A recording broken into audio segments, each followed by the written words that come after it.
মায়ামৰা সত্ৰ। এই নামটোৰ সৈতে মায়ামৰীয়া বিদ্ৰোহৰ এৰাব নোৱাৰা সম্পৰ্ক আছে। মায়ামৰীয়া বিদ্ৰোহ আহোম সাম্ৰাজ্যৰ বেলি ডুবিবলৈ তিল তিলকৈ আগবঢ়া সময়ত হোৱা এক গণবিদ্ৰোহ। বিশেষকৈ ৰজাই এক শ্ৰেণীৰ সাধাৰণ লোকৰ ওপৰত ধৰ্মীয় শোষণ চলোৱাৰ বাবেই এই বিদ্ৰোহৰ আৰম্ভ হৈছিল। অৱশ্যে ইয়াৰ লগতে অন্যান্য আনুষংগিক কাৰণো আছিল। মায়ামৰা সত্ৰৰ ইতিহাস, ধৰ্ম, দৰ্শন আৰু প্ৰচলন ব্যৱস্থা এখন গৱেষণা গ্ৰন্থ। গ্ৰন্থখন ৰচনা কৰিছে ডক্টৰ ননীৰূপা চেতিয়াই। সুন্দৰ অৰ্থবহ প্ৰচ্ছদ অংকন কৰিছে মনজ্যোৎস্না কোচ আৰু জ্যোতিৰ গগৈয়ে। গ্ৰন্থখনৰ মুঠ পৃষ্ঠাৰ সংখ্যা 154। গ্ৰন্থখনত মুঠ 6টা অধ্যায় আৰু 2টা প্ৰবন্ধ সংকলন কৰা হৈছে।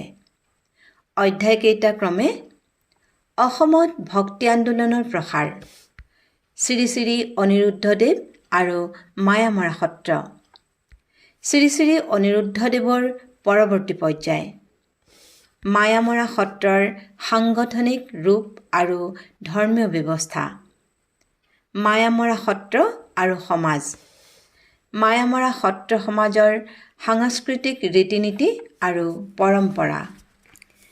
প্ৰবন্ধ দুটা ক্ৰমে মায়ামৰীয়া বিদ্ৰোহৰ চমু পৰ্যালোচনা আৰু সামাজিক পটভূমিত ইয়াৰ গুৰুত্ব, শ্ৰী শ্ৰী অনিৰুদ্ধদেৱৰ ভক্তিমংগল ঘোষাৰ এক চমু পৰিচয়। গ্ৰন্থখনৰ বিষয়ে মাজুলী সাংস্কৃতিক বিশ্ববিদ্যালয়ৰ উপাচাৰ্য ডক্টৰ ডম্বৰুধৰ নাথে লিখিছে, ধৰ্মীয় আৰু সামাজিক অনুষ্ঠান হিচাপে, সত্ৰবিলাকৰ সামূহিক অনুষ্ঠান হিচাপে আৰু গাইগুটীয়াভাৱেও কোনো কোনো সত্ৰৰ বুৰঞ্জী ৰচনা হৈছে। কিন্তু নিজস্ব স্থান আৰু আদৰ্শ থকা স্বত্বেও মায়ামৰা সত্ৰৰ এখন সম্পূৰ্ণ বুৰঞ্জী আজি পৰ্যন্ত লিখা হোৱা নাই। আমাৰ ছাত্ৰী ডক্টৰ ননীৰূপা চেতিয়াৰ মায়ামৰা সত্ৰৰ ইতিহাস, ধৰ্ম, দৰ্শন আৰু প্ৰচলন ব্যৱস্থা নামৰ গ্ৰন্থখনে সেই অভাৱ বহু পৰিমাণে পূৰণ কৰিলে। গ্ৰন্থখনত মায়ামৰীয়া বিদ্ৰোহৰ পৰা আৰম্ভ কৰি মায়ামৰা সত্ৰৰ বৰ্তমান অৱস্থালৈকে অনেক তথ্যসমল আছে। বিশেষকৈ মায়ামৰা শব্দৰ উৎপত্তি আৰু বিস্তাৰ সম্পৰ্কত গ্ৰন্থখন তথ্যৰ ভঁৰাল স্বৰূপ। লেখিকাই গ্ৰন্থখনৰ পাতনিত লিখিছে, মায়ামৰা সত্ৰৰ ক্ৰমবিকাশৰ ইতিহাস সম্পৰ্কে আলোচনা কৰিবলৈ যথেষ্ট তথ্যৰ অভাৱ।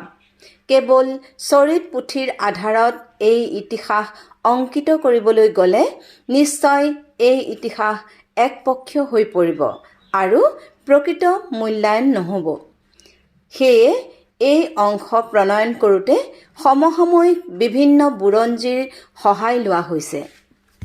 সংযোজিত কৰা আলোকচিত্ৰসমূহ বিশেষকৈ শ্ৰী শ্ৰী নাৰায়ণদেৱৰ মৎস্যচৰিত, ভক্তিমংগল ঘোষাৰ হস্তলিখিত আলোকচিত্ৰ আৰু নামঘৰ সত্ৰৰ আলোকচিত্ৰই মায়ামৰা সত্ৰৰ বিভিন্ন দিশৰ বিষয়ে পুংখানুপুংখভাৱে জনাত পাঠকসকলক যথেষ্ট সহায় কৰিব।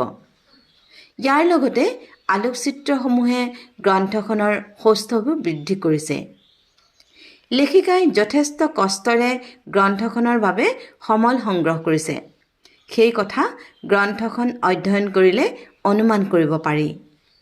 আমি আশা কৰিম গ্ৰন্থখন অধ্যয়নৰ জৰিয়তে পাঠকসকলে মায়ামৰা সত্ৰৰ বিষয়ে সবিশেষ জানিব পাৰিব।